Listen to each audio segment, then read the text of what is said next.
emikolo gya Asiya ne Charles gituuseewa jeji n'emikolo buliyo gye mulinda. Nze muzukulu wa Kabajja omugese Bunya nga ntandika programu eno eya Asiya ne Charles nabagamba tukozese obwongo bungi nnyo okutegera programu eno.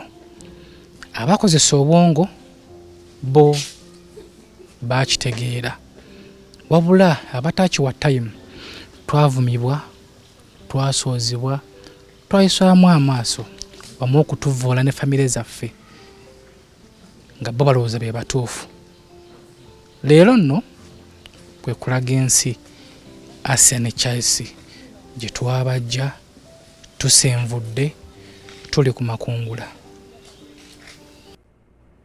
Assalamu alaikum warahmatullahi wabarakatuhu. Abenzikiriza endala mbabuuzizaako n'emikwano aba Shifah da hasula. Vidiyo eyo ngenda gikulekerayo ku nkomerero ya vidiyo eno obeere nga omanya ensonga zonna nga wezatambudde. Omukulu Sb4 kikyagenderera mu kintu kino byonna genda kubeera nga obimanya naye nga kyenjagala njogereko kyekino. Mikwano gyange bantu bangi mwavumye Sb4 kuva we yatandika okukola amawulire ga Asiya ne Charles, naye nze ku sayidi eyange mwagambye Asiya bamusaliddewo nga tategeera. Mwayogedde bingi, ebintu byadde bingi bambi Sb4 yavumiddwa, naye entandikwa y'ebintu bino nze nzize ngifollowinga. Mama wa Asiya waali mukyala mulamu bulungi era ategeera bulungi, singa yali alaba nti omwana we kibamukozesa nsobi. Nsuubira singa ensonga zino naye yazistopinga dda. Ne mugamba omuntu okuyamba omuntu tekibeerawo ekityo, aba alina kuba nga oba amukoledde bizinesi oba abazimbidde. Nze ndabye emabega yonna Sb4 gyazze ng'akola vidiyo zino ng'agenze ewaka alekerayo mama akasente ka kapito oba n'abalekerayo akasente ak'okugulamu sukaali. Sb4 akyusizza obulamu bwa Asiya, akyusizza obulamu bwa Charles. Sb4 yagenda osisinkana Asiya si bw'atyo bwe yali afaanana. Bazadde be famire ye abawadde essanyu ne mama wa Asiya nsuubira. Ate kino ekintu kiwadde abantu bangi essuubi, kiwadde abantu bangi essanyu, naddala abazadde abalina abaana abaliko obuzibu ng'obwo bwa Asiya oba obwa Charles, wamu n'abo abantu abaleeyo nga bali mu mbeera za Charles ne Asiya ne bagamba naffe tusobola okubeera mu mbeera weeti, tusobola okufaananako weetuti. N'omuzadde ali eyo nga yaggwamu essuubi nti omwana we osanga talifuna bufumbo, naye kati kyemmanyi yazzeemu amaanyi. Nze Sb4 nkwebaza era nkwebaliza ddala kyewakoze kyamaanyi. Abantu abalala ne bagamba obafunidde obufumbo bakkiriza beeyagale, abaana be bazaala watya nga Asiya afunye olubuto, abaana bagenda kubalabirira batya, bagenda kubezawo batya abaana baabwe, bagenda bakuza batya era mu mbeera ki. Twakirabako mu kusooka nti mama wa Asiya tugamba Asiya ayina omwana, kati webuuza oyo omwana ye aliwo atya? Omuntu ge yamuzaalamu essaawa eno amumanyi oba tamumanyi? Olowooza mama wa Asiya musanyufu ku ekyo ekyatuuka ku muwala we okubeera ng'afuna olubuto lw'omwana eyo eyasooka? Olaba abantu abavuma Sb4 naddala abaami, mmwe mutuuse ogw'obuliisa maanyi ku bantu we bati abaliko obulemu abatali mu mbeera zaabwe, mmwe mubatuusaako ogw'obuliisa maanyi ekiro olw'okuba nti temwagala kweyoleka nga mugamba nti nno babaswaza. Sb4 avudde eri n'ajja n'atuukirira mama wa Asiya n'amusaba muwala we mu bulungi, ante essaawa eno mumuliko mumuvuma. Kiki kye mwagala abantu? Eno si gye bayita ennugu n'obutayagaliza? Ate era n'ekirala nga mwetegereza nnyo nga muze mu followinga Sb4 ku channel ya Sb4 eyo kuliko abantu bangi abazze nga bakwatibwa mu mbeera ez'enjawulo. Olina afuna olubuto ali lusi wa mukadde wa jjajjaawe naye nga tebamanyi taata wa muntu oyo, naye ng'omwana bambi kaŋŋambe nti oba alinga nga Asiya n'okusingako. Ate era abantu abagambye nti we banaazaala omwana waabwe agenda kubeera atya, obuyambi banaabugyawa. Mukwano gwange nze ntambuddeko mu bitundu eby'enjawulo ebimu, naye nina amaka ge nsobola okuwerako obujulizi singa kibadde kisoboka nga ndi Uganda. Nandiyise bulungi mukulu Sb4 ne mutwala mu famire emu. Ekibi nti omukyala waawo bangamba yafa oba omwami akyaliyo sijjukira bulungi, naye newe baba nga tebaliiwo n'okutwala kwekyo ekyalo n'obuuza embeera gye bakuliza. Embeera yali etya, baali obwongo bwabwe buli butya? Ekifaananyi ekyo n'osooka n'okifunako n'omanya nti abantu nga Asiya, abantu nga Charles basobola okubeera mu bufumbo ne bazaala abaana baabwe ne babeerawo, ate abaana bwe batyo batera okufuna emikisa. Ekisooka abantu bayira weya kibaluma okubanga Charles n'Asiya nti Charles waafunisa Asiya olubuto bagenda kukola batya, nga we bataatuyise kusonda ku mbaga yaabwe oba ku ssente zonna Sb4 zatadde mu pate. Nsuubira era we batajja kutuyita kuwaayo ku ssente za bugoye oba ssente zigenda kulabirira maka gaabwe. Ekintu Sb4 yakitandika akisobola, ate era woba ng'ozza ofollowinga Sb4 ayina abaana baalabirira baawerera batalina yadde waayita. Kati owa Charles n'Asiya yasobola okubalema. Siri wano kuyomba, wabula njagala okubategeera tulema kubeera na mitima mibi. Mikwano gyange, tubeerenga n'okwagaliza, tubeerenga ne laavu, twagale. Ekintu waba nga tosobodde kukikola, munna asobodde okukikola, bambi muwe ekitiibwa ate musiime. Sb4 kati kyemmanyi oluusi nti oba ekimukozesa bino eno byonna mumuvumye, oluusi nti ebintu byakola abamu tetubisobola. Ensonga lwaki tuvaamu oba ebigambo ebitali birungi n'obutaagaliza gubeera mutima mubi. Waliwo eno eŋŋombe egamba nti tokola entondo ojja kuroga, abantu abasinga mugenda kuroga. N'ekirala bambi nabadde ku social media era kuno abantu mwavumye nnyo Phoebe. Nagenze ku TikTok nga waliwo omukyala asinsimudde zi videos ne ŋŋamba yiye kiki ennyo abantu kikyo nga mulina obukyayi bungi. Nga mulina obukyayi bungi notalaba nawavudde ensonga okuva bayira we Phoebe nga yakadde Uganda. Omuntu oyo akola videos ng'amuvuma ng'amuwalampa, bambi omuntu newomba mulina obutakkanya bwammweyo tekiba kirungi bintu byammwe biteeka ku social media mubimalire eyo ebbali, naye tolaba wavudde kintu. Naye bambi ne bakommenters bakumpeeredde level. Ate ekirungi Phoebe kyemusiimako bambi tayomba. Kyemmanyi abamu video eno tegenda basanyusa, mugenda kuyomba, naye it's fine. Buli omu asobola okwogera kyawulira kyayagala ekimuli ku mutima gwe, naye ng'ekituufu kyekyo.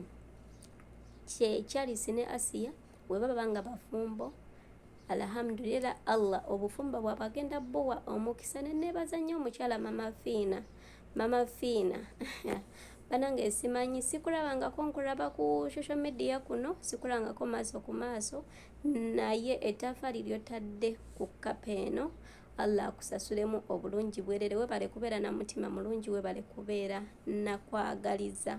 Sb4 kyokola kyamaanyi, kyokola gwosinga bagamba omweyogereze takusuuzanga kayanzi. Kotoko wakuyamba abantu nga we bati oze ositula bayida w'abantu bangi, otulaze abantu bangi mu kamera, okyusiza obulamu bw'abantu, naye Allah akusasulemu museera mwereere.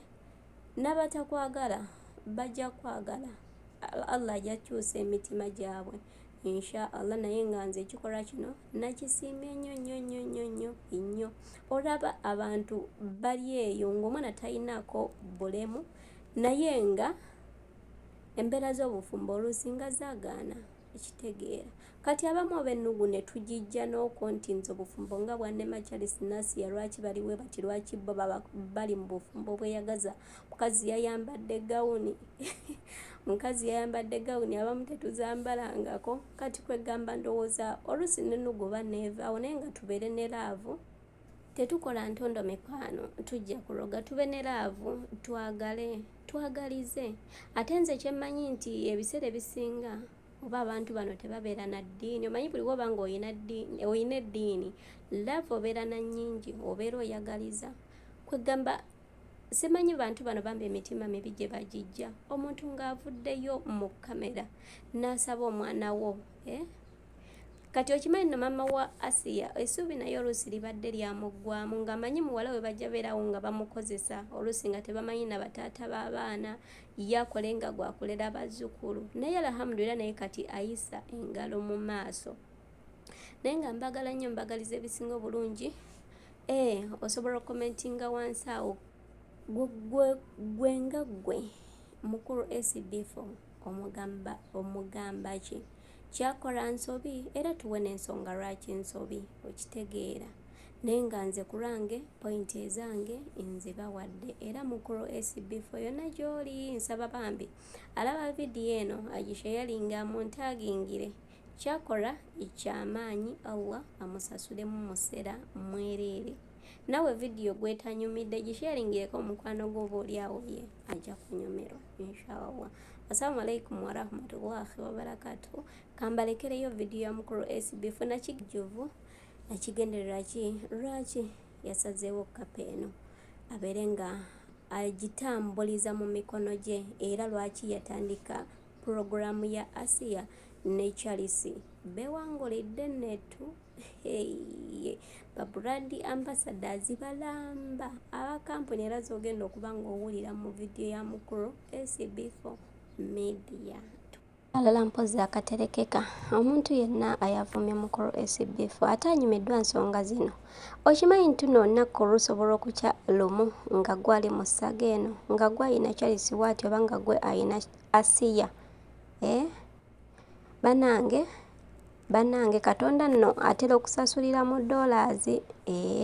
Nze ngamba embeera bambi tubeere nga nte tugejjamu.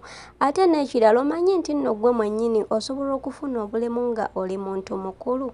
Kuba Sb4 yatugamba nti Charles yafuna obulemu nga akuze.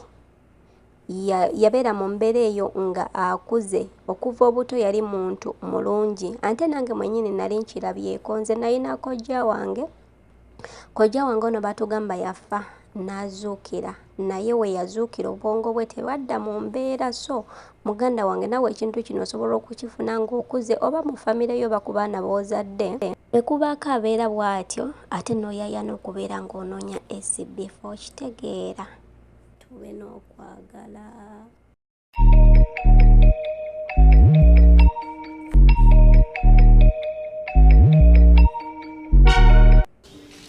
Ngenda kubaza omukyala amafiina ono omukyala kyogera lwatu nti ye teyasoma wa P4 naye yategeererawo puroguramu eno n'atusapootinga. Mujjuke nti yatuwa ssente ne tugula amasuuti ge baayambala ku Valentine aganekaanekana ebifaananyi ne bitambula ne twefuka Valentine. Ko Yidi yatuyita kapa eno ne tulya naye olunaku lwa Yidi. Yali asobola okuyita ab'ebitiibwa banne naye yagamba Charles ne Asiya bajje tulye wamu Yidi. Mami waffe omulungi weebalire ddala. Abaddewo nga tutambula ne ba Charles ne Asiya abaatutegeera abaakozesa obwongo bannange tubeebaza nnyo. Kitwali tunoonya kye kino nti osobola okujja Asiya gy'abadde ne Charles gy'abadde n'obagatta ne bafuuka ekyomugaso mu nsi. Bano abantu batwetaaga nsiiba nkibagamba. Bano abantu tulina okubalaga omukwano tulina okubeerabira. Okeera ku makya n'onekaanekana n'ogenda n'emmere y'ebbeeyi n'ovuga emmotoka y'ebbeeyi naye nga ku kyalo gy'ova ne mu famire mulimu omuntu nga Asiya oba ne Charles naye nga tumufuddeeko tukola emikolo mu famire zaffe. Teri muntu asobola kulonda Asiya ku mukolo gw'abeere metron oba abeere emperekeze wabula buli omu abasembeze eri. Tusobalaga nti bano abantu nabo bantu. Asiya wayambala gawuni nga ero wajambadde. Kino kirooto kye asiiba ku TV. Asiba mu mpapula z'amawulire ng'alaba ababambadde zigawuni neeyobuuza Mukama nze ndyambala ku gawuni eno. Mukama nze ndituuka ku salino ndituuka ku makula gano. Ne leero afunye essanyu nga Gomesi ajambadde. Ebifaananyi bikubiddwa bigenda kufuluma mu mpapula z'amawulire naye abitimbeko mu nnyumba ye gy'agenda okubeera ng'afuna mu maaso awo. Ndi essanyu lye. Mwabaddeyo nga mutuvuma nga mutwogerera. Gwe singa obeerawo brother wo nayita Asiya nti omukazi gw'agenda okuwasa osobola okumwaniriza. Mbadde mwogera ebigambo bingi nti nedda tekisoboka tamusaanira. Sifunangako muntu agamba nti nze ndeese brother wange awase Asiya. Oba sifunangako agamba nti nze ndeese sister wange Charles amuwase. Nabagamba tukozesa obwongo bungi programu eno tugitegeere tuleme kuswala olunaku lwa leero sawo nentambuza idea eno mu bantu ab'enjawulo kyamukisa mulungi nafuna mikwano gyange bafuka mikwano gyange ne babayinga idea eno kyekirooto kyange so atumaze kino kiwedde nja kukoowoolayo kampuni zikozesa abantu nga bano brand ez'enjawulo kuba kati tubaleese Asiya brand Choice brand na idea ningamba bakulu bano mbawadde ntya essanyu nagenda mu bridals ez'enjawulo baguza ideas abasinga bangoba kyenva nagendako ew'omukulu ono JB namulabako Facebook okwo n'omukyalo ono Didi nembanoonya ne babayinga ekintu kino nga twagala bbawe essanyu nga nagambye nti bano baagala jasi kwagalwa baagala ssanyu Mr. JB neyanziza okumpa chance nokkiriza Mr. Chelsea okufuuka brand ambassador wo soko tweyanjulireko abalabi mwenna mbalamusizaako amanya mpite wa JB Halera CEO wa JB Stellar Fashions Kampala brand ambassador awulidde otya mutuufu nsooka kwebaza gwe wajja ne idea eno notwa concept netugibayinga era netusobola okuba wataachi eno ne having that look ey'abagole era kati abafudde ba brand ambassadors baffe bagenda kulaga wako waffe out there. Thank you so much. Thank you too. Sadi zano ninayo Didi Trends kalinkongereko namutwalira idea twafuna muka meeting naye nanzikiriza neyanza nnyo Mrs. Didi nakuleetera mukyala wange ono ne sister wange ono nga mpira nina ekintu muli webale kukyaniriza tusaba tubuuzaako mbalamusiza mwenna manya gange nze Madidi Bridget CEO Didi Trendy Bridal. We are located at Equatorial Mall, Level 3, Shop 374. Onakwero Asiya ne Phoebe bafuuse ba brand ambassador ezbo. Yes, sebo. Eri ekiddako. Banabeerangawo ku dduuka Asiya nabeeranga like tubuiremu ebimpimpi. Basically, one thing I believe, us being the first people kubakkiriza okubeera our brand ambassadors, it's going to pave a way for them. Other people are going to accept them. Bajja kukkiriza nti you don't always need the abasinga okulabika obulungi, abasinga okubeera out there. You go in there and you look for these people and you pave a way for them, but nabasobola okukola ekintu ekirungi. So we believe that from here other people are also going to trust them. They'll get more endorsements, and we call upon other companies to endorse them. They can really do good work for you guys. Just believe in them, love them. Yes, they can really do something good. Then, like you said, nga omchalo, no? Of course, we believe we are going to move a whole journey with her. Omuyambako ne wabera, omutererezako wabera, because where she's living or where she's staying, the conditions are not really good. So we are going to be there to support her. And we also believe that other people that love her, that love what she does, the good thing about her, she's not even a comedian. It's her real life. Whatever she says, that's how she feels like. Naye ne bisanyusa abantu ne babyagala. So nti bakola to receive clients and all, but we are going to move a journey with them, and we want to see them move from where they are to another level. So we are going to be there. That's what we can promise. Okay, thank you so much. Kati ndowooza bulijjo ababadde bagamba nti Sb4 abantu bano bigwerawa embaga deredde kekano bulijjo ketubala tubadde tubala abantu bano okubajjayo eri okubabaleetera kati gwaleyo kikakatako okuyita Choice abeere ku mukolo gwo oba omuwe endorsements endala va kweno baningemu bazadde be nabo baganyulwemu kyekimwera ne Asiya nti gwoyinza okuba ng'oli eyo nawe ng'olina kampuni yo yagala okugiranga olina bizinensi yo Asiya asobola okukikola. Tulema okutunuulira bano abavubuka bakola 6 packs, tulema okutunuulira abawala balabika obulungi balina enviiri empanvu ezikomeeri na bano bantu na bano basobola okukikola. Tukyuse omuzannyo social media no kusuusa mizannyo, tukyuse omuzannyo n'abano ku kyalo gy'oli waliyo omuntu nga Charles, ku kyalo gy'ozaalibwa waliyo omuntu nga Asiya, tubalese nnyo emabega. Wano ne gavumenti n'abakulu abatugobererayo video zaffe muziraba mukirowoozeko kino ekintu. Thank you so much. Yes, sir. Ogudde mu bintu era gwe wenna nayansanyo Sb4 brother wange okunjo yininga nongatta ku bantu ku bakulu bano. Eyanze nayanzege kama akwongera omukisa. Amin. Okay, kati gwe wenna nga oli eyo nga waleetaaze ongoleyo kaddiiru tujja ku ayagala Asiya as per now mama we ye manager we, ayagala Charles as per now mama we ye manager we. Mubadde mumbuuza nnyo babadde bansaba nnyo Charles ne Asiya bajja babeddako mu video, simanyanga nze ndi muyimbi njagala Asiya ne Charles babeddako mu video. Asiya yafunako chance awo nabeerako mu video emu tetumanyi mama we ya aningayo naye twagala tukijja ku level tukiwaye ku level endala ntujja kubeera mama we agameze mutabani wange okubeera mu video yo muteeseganye ng'abantu n'abazadde ku ntuyo zaabwe ze baatoba nga bakuza abaana bano nabo bali emu. Fo gwaffe guyinza okuba nga tumaze okuba baleetera enkya tujja baleetera kapa endala tuyinza obutasobola okuleeta kapa tujja kufunayo omuntu omulala mu ngeri yonna yonna.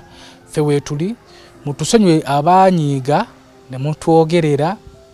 Kyengamba kimu abantu bonna mbatumidde nayo nanyambaza kama mwemikisa mwenna mbagadde nnyo era kyengamba Mukama ye mulungi yasaanika.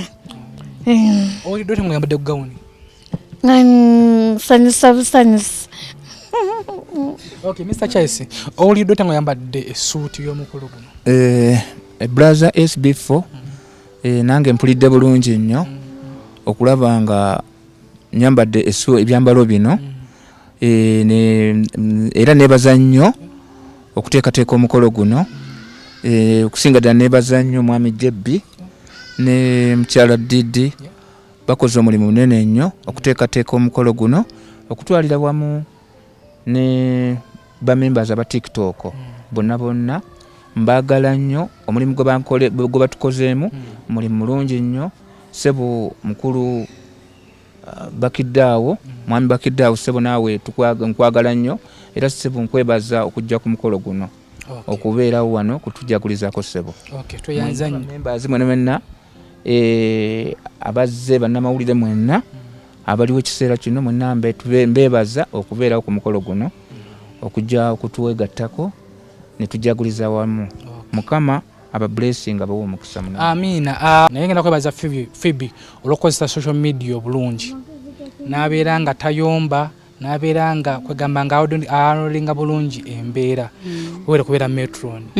Webale kusiima namwe mwebale kumpa mukisa gineino nsaani. Olidde okuba nga gwe metron wa Asiya. Mpulidde bulungi era Asiya yangambye neeyise bulungi mbeere muntu mulungi. Ngambe ndi muntu mulungi 100 times.